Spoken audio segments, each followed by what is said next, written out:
ప్రధానమంత్రి పదవికి మోదీ రిజైన్ చేయాలి, ఒక ఇన్ఫ్లుయెన్సర్ గా మారాలి అంటూ ఉన్నారు కాంగ్రెస్ జనతా పార్టీ వ్యవస్థాపకుడు అభిజిత్ దీప్కే. అండ్ ప్రభుత్వాన్నే మార్చేస్తాం, ధర్మేంద్ర ప్రధాన్ని ఏ రకంగా దించామో అలాగే ప్రభుత్వాన్ని కూడా మార్చేస్తాము అంటూ చాలా స్ట్రాంగ్ వార్నింగ్ ఇచ్చారు ప్రభుత్వానికి. సార్, ఈ వార్నింగ్ ఏ రకంగా చూడాలి? అంటే కాంటెక్స్ట్ లేకుండా మన వార్నింగ్ చూస్తే ఇదేం వార్నింగ్ అనిపిస్తుంది. మీరు పేపర్లో వచ్చే వార్త మొత్తం ఒక పేరా చదివితే మీకు అర్థమైపోతుంది. సార్, ఏమందో చదవండి. జంతర్ మంతర్ ఉద్యమంలో పాల్గొన్న విద్యార్థులపై ప్రభుత్వం వేధింపులను ఆపాలి, నిరసనకారులపై పెల్లెట్ తుపాకులు వాడేలా పోలీసులకు అనుమతి ఇచ్చిన వ్యక్తిపై చర్య తీసుకోవాలి అని అభిజిత్ దీప్కే అని. అది చెయ్యకపోతే అని మీరు తర్వాత చదవలేదు, తర్వాత చదవండి.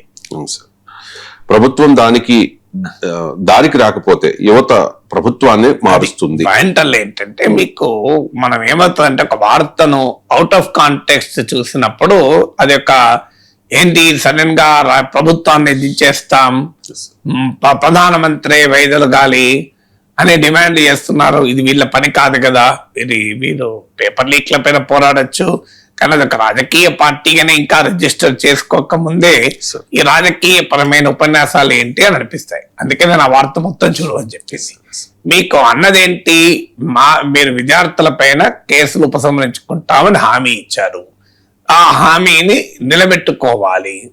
అలాగే మీకు విద్యార్థుల పైన ఈ పెల్లెట్ గన్లు ప్రయోగించమని ఆదేశించిన వారిపైన చర్య తీసుకోవాలి అని. సో ఈ అంశాలు చెయ్యనప్పుడు మేం ప్రభుత్వాన్ని దించుదామని. సో అందువల్ల మనం ఆ కాంటెక్స్ట్ లేకుండా వార్తను చూడకూడదు. సో అందువల్ల అది పొలిటికల్ స్టేట్మెంట్ కన్నా కూడా ప్రభుత్వం పైన ఒత్తిడి పెంచేటువంటి స్టేట్మెంట్ గానే చూడాలి. అంటే ఇప్పుడు ఆల్రెడీ మీకు జేపీ నడ్డాతో కాంగ్రెస్ జనతా పార్టీ ప్రతినిధులు చర్చలు జరిపిన సమయంలో స్పష్టంగా అంగీకరించినటువంటి డిమాండ్లలో మొదటిది ఈ నిరసనలో ఈ ఉద్యమంలో పాల్గొన్న వారిపైన కేసులు కొత్తగా పెట్టము, అరెస్టులు కొత్తగా చెయ్యము, ఇప్పటికే పెట్టిన ఎఫ్ఐఆర్లను ఉపసంహరించుకుంటాం.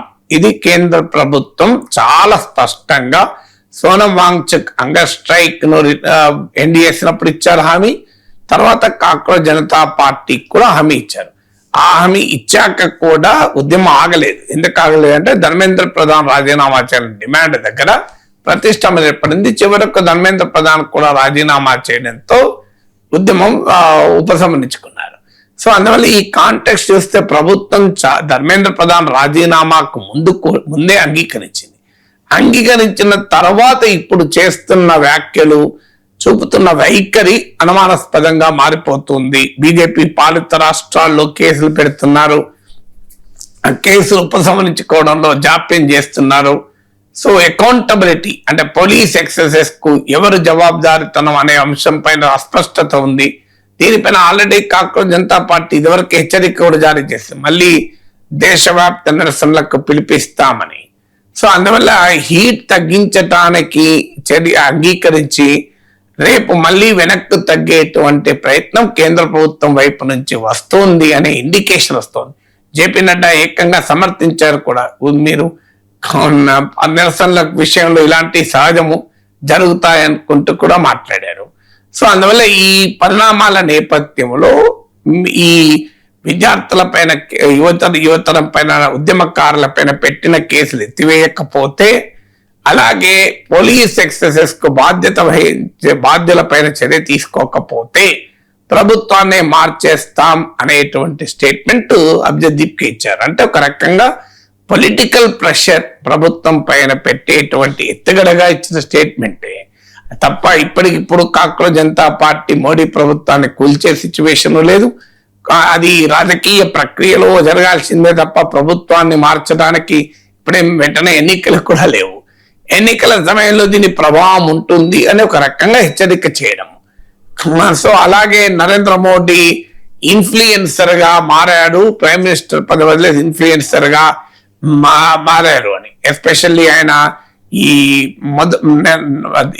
30 రోజుల పాటు మౌనంగా ఉండి సడన్ గా రాత్రి మిడ్ నైట్ వీడియో విడుదల చేయడం ద్వారా యూత్ ను అట్రాక్ట్ చేసేటువంటి ప్రయత్నం చేస్తున్నారు. అంటే ఒకవైపు కాంగ్రెస్ జనతా పార్టీ పెద్ద ఎత్తున జెన్జీని అట్రాక్ట్ చేసి ఉద్యమానికి దించారు కనుక దాని counter Gen Z movement, Gen Z attraction చేసడానికి ప్రైమ్ మినిస్టర్ నాయకత్వంలో పెద్ద ప్రయత్నం జరుగుతోంది. బీజేపీ మీకు ఆ ప్రయత్నం దేశవ్యాప్తంగా చేస్తోంది. పార్లమెంట్ లో కూడా బీజేపీ సభ్యులు జెన్జీ లింగో వాడడం, ఎంఐఏ అని మిస్సింగ్ ఇన్ యాక్షన్ అని, ఫోమో అని ఫియర్ ఆఫ్ మిస్సింగ్ అవుట్ అని, డెలులు అని ఇలా అపోజిషన్ పైన అటాక్ ఈ జెన్జీ లింగో వాడడం కూడా మొదలు పెట్టారు. ప్రైమ్ మినిస్టరే కంటిన్యూస్ గా వీడియోలు రిలీజ్ చేస్తున్నారు వర్టికల్ ఫార్మాట్ లో. ప్రత్యేకించి ఇన్స్టాగ్రామ్ కు రీల్స్ కు ఉపయోగపడేటువంటి వీడియోలు రిలీజ్ చేస్తున్నారు. మీకు ప్రియాంక గాంధీ పార్లమెంట్ లో కూడా మీరు కెమెరా యాంగిల్ బాగానే మారుస్తున్నారు, కానీ దిల్ యాంగిల్, మనస్సు యాంగిల్ మార్చండి అనే ఎద్దేవా కూడా చేశారు. సో అందువల్ల ఆ నేపథ్యంలో దీప్కే అన్నది ఏంటంటే, మీరు బాగా మరి ఇన్ఫ్లుయెన్సరే కావాలనుకుని ఇన్ఫ్లుయెన్సరే కండి, ప్రైమ్ మినిస్టర్ ఇంకోరు కప్పైపోండి. కానీ ఇలాంటి స్టేట్మెంట్లు అన్నెసెసరీ స్టేట్మెంట్లు వాస్తవంగా. ఎందుకంటే ప్రధానమంత్రి you can make joke of prime minister's position. Prime minister's policies విషయంలో ప్రశ్నించాలి తప్ప ఒక విజయం సాధించాం కదా అనే అహంకారాన్ని చూపినట్టుగా ఉంటే కూడా సమాజం అంగీకరించదు. ఎందుకంటే వయసు రీత్యా కావచ్చు, అనుభవం రీత్యా కావచ్చు, స్థాయి రీత్యా కావచ్చు, నరేంద్ర మోడీ పట్ల అగౌరవాన్ని ఏ రూపంలో ప్రదర్శించినా అది కౌంటర్ ప్రొడక్టివ్ అవుతుంది. కాంగ్రెస్ జనతా పార్టీ కూడా అర్థం కావాల్సినటువంటి విషయం. ఏదో ఒక మంచి ఉద్యమం నడిచింది, ఆ ఉద్యమానికి సమాజం నుంచి బ్రహ్మాండమైన మద్దతు లభించింది, ఆఖరికి రాజకీయపరమైన ప్రభావాన్ని చూపింది. నరేంద్ర మోడీ బీజేపీ లాంటి ప్రభుత్వానికి కూడా ఇంపాక్ట్ చేసింది. ఇది అన్బిలీవబుల్ విక్టరీ. పెద్ద పెద్ద ప్రతిపక్షాలు, బలమైన రాజకీయ ప్రత్యర్థులు చేయలేని పనిని జెన్జీ మూవ్మెంట్ చేసింది.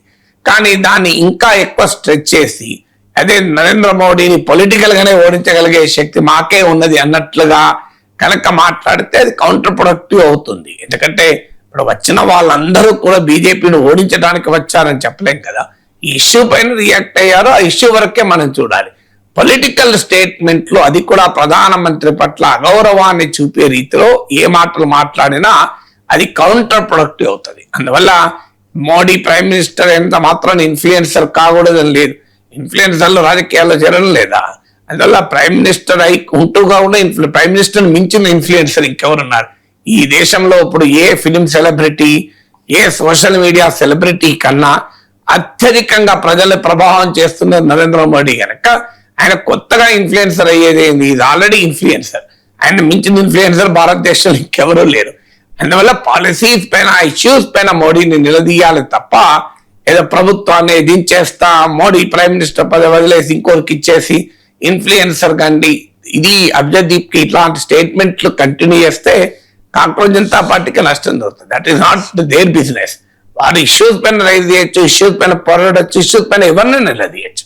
కానీ ప్రైమ్ మినిస్టర్ పట్ల అగౌరవాన్ని, డిస్రెస్పెక్ట్ ను చూపెట్టే రీతిలో ఏ వ్యాఖ్య చేసినా, నేను ఇంతకుముందు చెప్పినట్లు వయస్సు, అనుభవము, స్థాయి ఇవన్నీ గ్యాప్ ఉంటుంది మీకు. అందువల్ల అది కౌంటర్ ప్రొడక్టివ్ గా మారే అవకాశం కూడా ఉంటుంది.